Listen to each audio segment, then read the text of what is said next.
بدرجاي تاريخش لهمو شركة لم زماني استاشا دوري تاريكي وباران وزريان والرهيلة دوريكي هر كاريجرة لهمو جور شركة يكتوس هوا باتجاهات RPG وصواريخ وهموشتك بناو هوايا أروا تأثير لمدايك تأثير لنشان بيكانيك تاريكي ببه بهوي هورا ويا بهوي باران وديسان تأثيرك أما جيجا لو هلع وترسيك إنسان خوي بو يدرست به كوابو همو وقتكيش باران هو كساني كبيجمرگە بوون پێشمەرگایەتیان کردو یا شەڕیان دیوە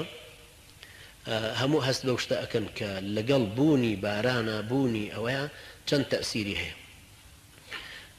کابرایکی عراقی دکتۆرای هەبوو لە جغرافیای مەناخ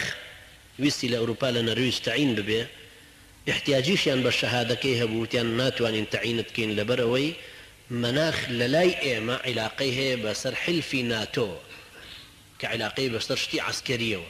تۆ کە بچیت ئەوێەوە هەموو شارەزای مەناخی ئەوروپا ببی عیلاقەی هەیە بەسەر چەک بەکارهێنان و هەروەها شتی تری فەنی عەسکەری.